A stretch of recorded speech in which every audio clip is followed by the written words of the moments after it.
of this experiment is to identify the requirement of active transport of the glucose. The second objective is to identify whether the living state of the cells affect the active transport of glucose. The third objective is to identify the effect of certain solution on the active transport of glucose. The first solution is glucose ringer plus oxygen. The second solution is glucose ringer plus oxygen plus fluorescein.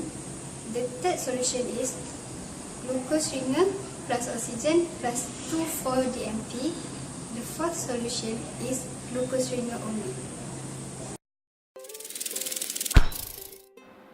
5 test tubes are prepared and labeled.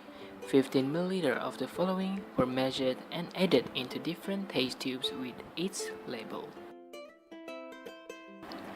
The intestinal pieces are placed in glucose ringer solution along with oxygen supply.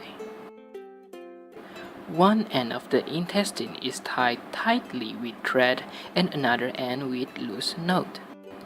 Each sac is filled with 1 ml of glucose ringer solution using a blunt needle syringe through the loose end, and the knot is tightened once the needle is withdrawn. This is how a finished sac looks like. One sac is immersed into every tube except for the negative control tube. One end of the thread is hanging over the tube's opening. The tubes are placed in water bath at 37 degrees Celsius and is then left incubated for 1 hour. After 1 hour, the sacs are removed from the tube by pulling the thread end using a forceps. The sac is then blown dry using filter paper. One end of the sac is then cut open and the content is removed onto a petri dish. 3 ml of perichrome glucose reagent is pipetted into 9 different test tubes.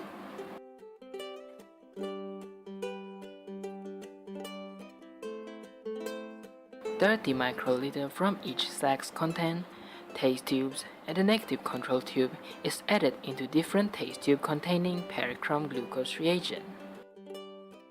All the mixture were incubated for 20 minutes. The glucose concentration of each mixture is then determined using stat-fax machine.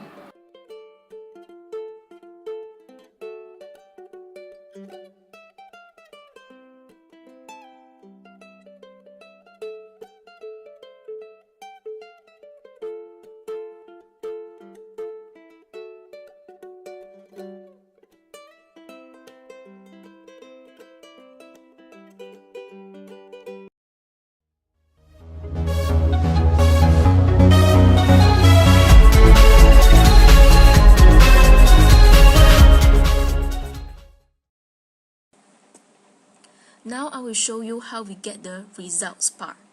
Firstly, we have to know the concentrations of glucose ringer solutions that act as the control. The concentrations of glucose ringer solution is 180 mg per 100 ml. How we get the percentage of glucose? The percentage of glucose equal to the glucose concentrations of each sample divided by the concentrations of glucose ringer solutions times 100%.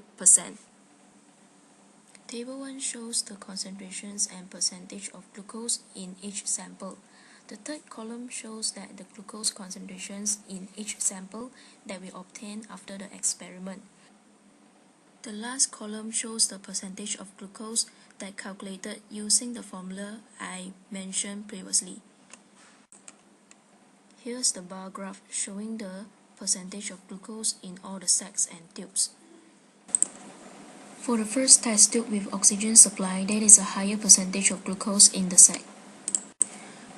For the second test tube with oxygen supply and also the additions of 2,4-dinitrophenol, there is a higher percentage of glucose in the tube. For the third test tube with oxygen supply and also the additions of fluorescein, there is a higher percentage of glucose in the tube. For the fourth test tube, that is oxygen-free, obviously there is a higher percentage of glucose in the tube. The last one will be the control solution. There are 4 assumptions that we have to make in the experiment for test tube 1 to test tube 4. The next step will be calculate the quantity of glucose being actively transported across the intestinal wall per hour. Firstly, we have to know the rate of glucose transportations from the serosal surface into the tissue by facilitated diffusions in test tube 4. Here's the negative value that we get. After we get the rate of glucose transportation in test tube 4, we can calculate the quantity of glucose being actively transported across the intestinal wall using the formula. From this table, we can see that there is a highest quantity of glucose being actively transported across the intestinal wall per hour in the test tube with oxygen supply.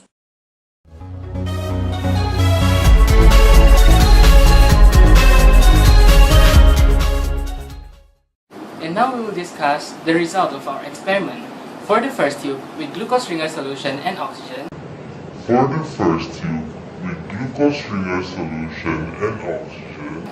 the concentration inside the sac is actually higher than that in the tube. This indicates that glucose is being transported into the sac from the tube. Active transport is able to occur because of the presence of oxygen. Oxygen enables respiration to occur and produce energy in the form of ATP. ATP is then used to actively transport glucose into the sac across the concentration gradient. Thus, from this observation, we can say that oxygen is needed for the active transport of glucose. For the second tube with glucose ringer solution, oxygen, and 2,4-dinitrophenol,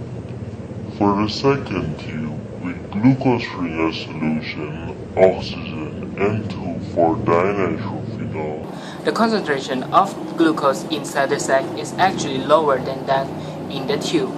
2,4-dinitrophenol is a metabolic poison. It is used in this experiment to inhibit the production of ATP. It will interrupt the proton gradient in the oxidative phosphorylation and causing the ATP production to stop. ATP is needed to provide energy for active transport of glucose across the concentration gradient. Without ATP, active transport of glucose cannot occur because it doesn't have the energy to move across the concentration gradient. The theoretical result for this tube should be the concentration inside the sac and inside the tube should be the same, as ATP is not being produced and glucose transport is not occurring. But the result of our experiment is different from that of the theoretical. This might be due to some error that had occurred in the experiment. The knot tied on the intestinal sac might not be tight enough and causing leakage of glucose from the sac into the tube. Now, I'm going to talk about the third test tube which contains fluorescein.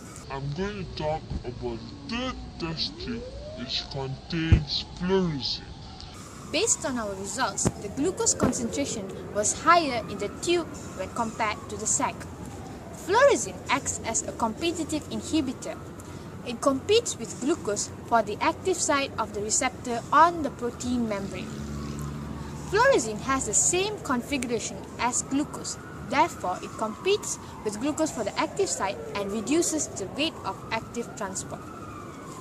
Now, I'm going to talk about the fourth test tube, which does not have oxygen.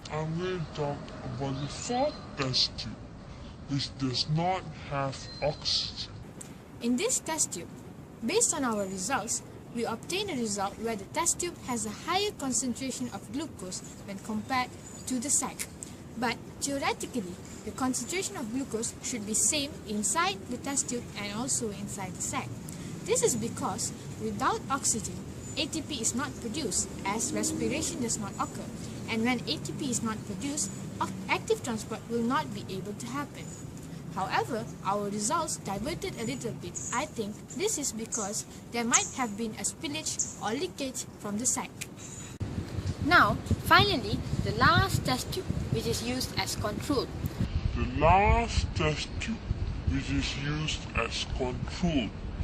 This test tube is used as negative control so that we could compare the results when obtained with the experimental group. The control group has the same amount of glucose ringer in the test tube and has oxygen supply. It just does not have the intestine inside the test tube. So, The results obtained from the experimental groups can be compared to the control groups to see the effects of each sample. Oxygen plays a very important role in active transport. We all know that oxygen is a primary electron acceptor in cellular respiration. Therefore, when there is no oxygen, there is no ATP and there is no active transport. Fluorescein and 2,4-dinitrophenol acts as an inhibitor. It affects the result of active transport. Active transport is reduced as fluorescein competes with glucose for the active site. Thank you. Conclusions: active transport only occur when the cells are in living state, which means the cells are given oxygen supply. When there is no oxygen supply for the cells are in non-living state and cannot carry out active transport. Besides that, in the presence of fluorescein, the rate of active transport will slow down, while in the presence of 2,4-dinitrophenol, the active transport of glucose is inhibited.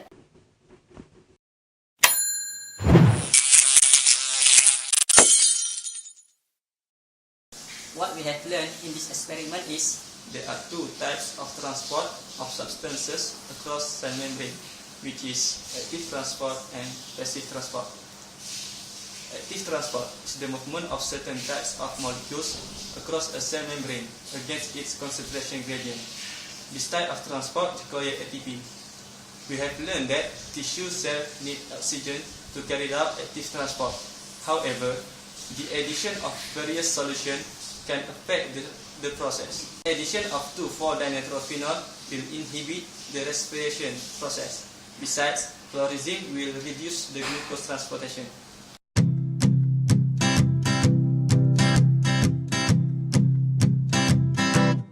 Won't you be my, won't you be my, won't you be my Valentine? Because I adore you, I'd give anything for you. You make me smile, smile, smile. And when I'm around you, things kinda get hazy. Because I am crazy, crazy for you. I cannot describe it except that I'm in love. Yeah, I'm feeling feelings, feelings for you.